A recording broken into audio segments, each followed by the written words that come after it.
We knew what happened in the script. We knew that something came out of John Hurt's chest because his line was, "Oh my goo-ah." For 20 years, one man opened America's mornings.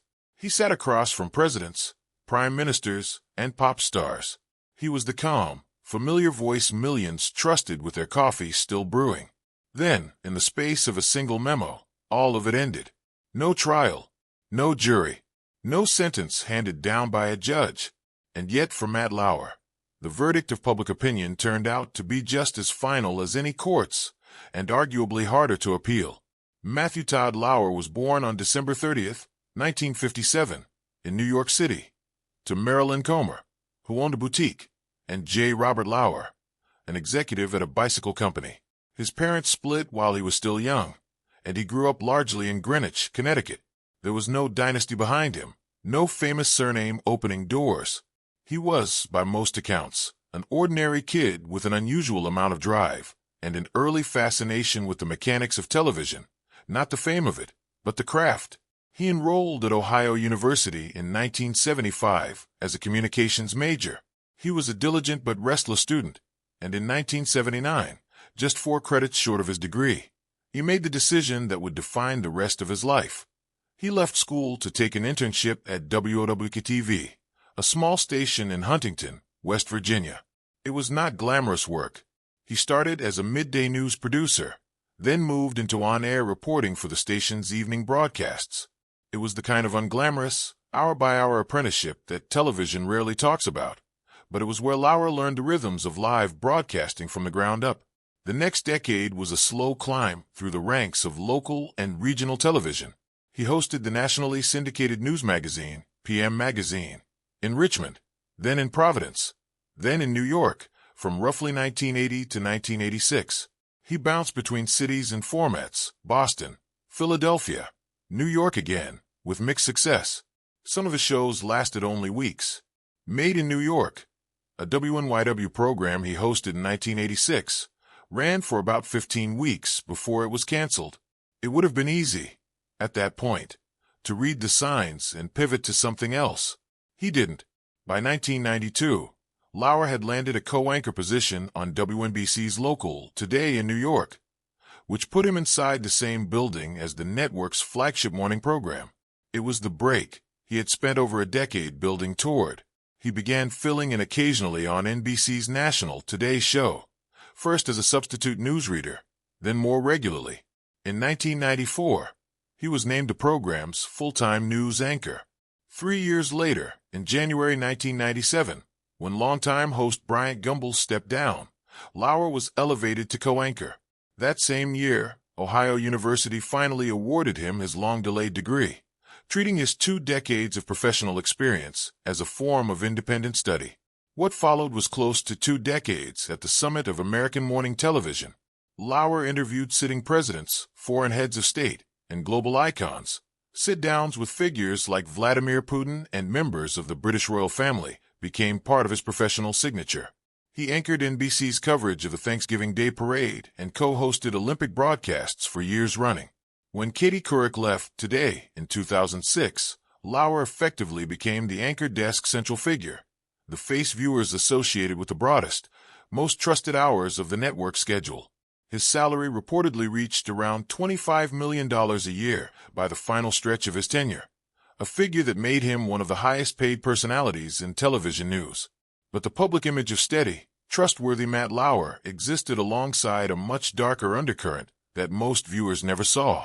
On November 28, 2017, a female colleague brought NBC News a detailed complaint alleging inappropriate sexual behavior by Lauer that had begun during coverage of the 2014 Sochi Winter Olympics and continued afterward in the workplace.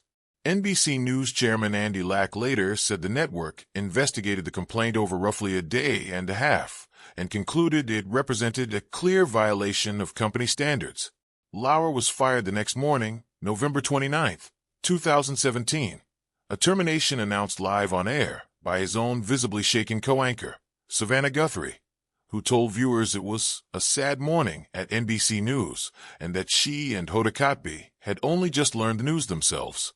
Lack's memo noted something else that made the story land even harder. This was, he said, the first formal complaint lodged against Lauer in his more than 20 years at the network, but NBC had reason to believe this may not have been an isolated incident. Within hours, that line proved prophetic. The New York Times reported that additional women had come forward with their own allegations, including a former employee who said Lauer had assaulted her in his office years earlier, in 2001. NBC confirmed that multiple more accusers had surfaced the same day Lauer was fired. The fall was staggeringly fast for a man who had spent 2 decades building an image of dependability. Almost overnight, Lauer went from being arguably the most recognizable face in American morning news to a name added to a growing, grim list of powerful media men: Charlie Rose, Bill O'Reilly, Roger Ailes, Mark Halperin, and Garrison Keillor, whose careers collapsed within days of each other during that autumn of reckoning in 2017, the same season that Harvey Weinstein's exposure had ignited the broader #MeToo movement. For nearly 2 years after his firing, Lauer said almost nothing publicly.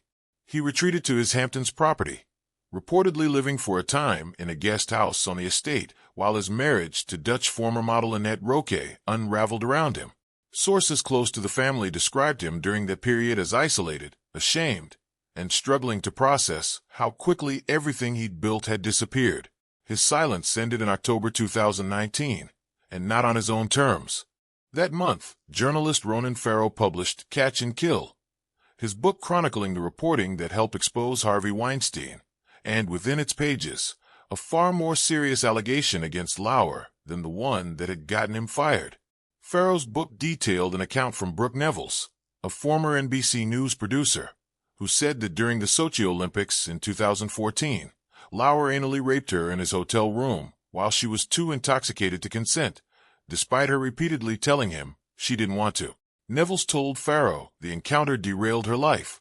It was, according to Farrow, this account, described to NBC executives in unambiguous terms during the initial 2017 complaint, that had actually triggered Lauer's firing, even though the network's public statement at the time had used far vaguer language. Lauer responded almost immediately through his attorney, and later in a lengthy, combative letter of his own, calling the accusation categorically false, and insisting the relationship with Nevels had been completely consensual, if extramarital and professionally inappropriate. He disputed Farrow's account of the encounter itself, and months later, published an op-ed accusing Farrow of shoddy, biased fact-checking driven more by activism and book sales than journalism.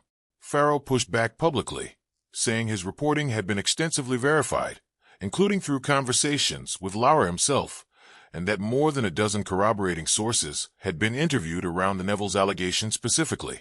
Nevels responded to Lauer's letter with a single, pointed acronym on social media: DARVO, for deny, attack, reverse victim, and offender, a term coined by psychologist Jennifer Freyd to describe a common pattern used by people accused of wrongdoing. In her own statement, Nevels said Lauer's letter amounted to an attempt to bully a former colleague into silence, and accused him of victim blaming. No criminal charges were ever filed against Lauer in connection with the Nevels allegation or any other accusation that surfaced during this period. There was no prosecution, no trial, and no sentence in the legal sense of the word. The consequences he faced were entirely professional and reputational, but they proved to be just as permanent as any court judgment. NBC's statement following the Farrow revelations was blunt. The network called his conduct appalling, horrific, and reprehensible, and reiterated that he had been terminated within 24 hours of first learning the details. The personal fallout arrived alongside the professional one. Annette Roque, who had been married to Lauer since 1998 and had once withdrawn an earlier divorce filing back in 2006 after the couple reached a private settlement, filed for divorce again in mid-2019. The case was uncontested and finalized that September, around the same time Farrow's book hit shelves. Reports at the time put the settlement at roughly $20 million, along with property concessions that reportedly included a Hamptons horse farm the couple had jointly owned. Despite the bitterness surrounding the split, both parents appear to have made an effort to co-parent their 3 children, Jack, Romy, and Tejas, and have been photographed together at family milestones like their daughter's high school graduation. In the years since, Lauer has largely receded from public life. He sold his sprawling former Hamptons estate, the same property he had purchased from actor Richard Gere in 2016, in 2022, and now lives more quietly on a smaller estate in Sag Harbor, occasionally splitting time with a property in New Zealand. He began a relationship with Shaman Abbas, a luxury brand marketing executive he had known professionally for years, sometime around late 2019. The two have kept their relationship notably low profile, avoiding red carpets and public appearances almost entirely. People close to him have described the relationship as stable and grounded, built more on friendship than celebrity. Lauer has occasionally reemerged in headlines, usually not by his own choosing. Nevels has continued to speak about the experience in the years since, including in a memoir addressing the aftermath of the allegation and its effect on her life. Each time her account resurfaces, so does the debate that has followed Lauer since 2017, a debate that, as of 2026, still hasn't resolved. Some observers argue he has effectively served an unofficial sentence in what's often called the court of public opinion, and should be allowed some path back into public life. Others maintain that the scale and severity of what he was accused of should permanently disqualify him from the kind of trust that morning television requires. There is little indication either side is close to changing its mind. Reporting from late 2025 suggested Lauer himself has grown restless in his long retreat from the spotlight.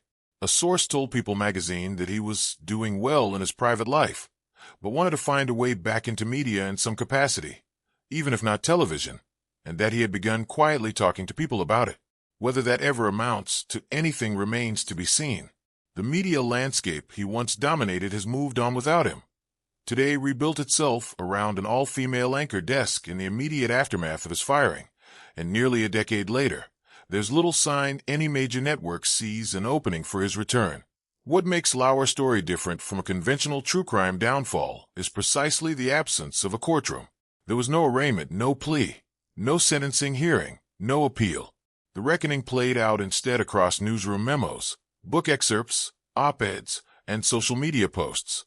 A distinctly modern kind of accountability, built entirely on reporting, testimony, and public reaction rather than legal process. For his accusers, that ambiguity has sometimes felt like an injustice of its own, a sense that the absence of criminal consequences let him escape something. For Lauer, the loss of his career, his marriage, his public reputation, and 2 decades of built trust has clearly registered as consequence enough, even without a verdict attached to it. Nearly a decade on, Matt Lauer remains one of the defining case studies of the #MeToo era, not because of what a court decided, but precisely because no court ever had to. His fall from the most trusted chair in American television happened in less than a day, and the years since have shown just how permanent that kind of fall can be, sentence or no sentence.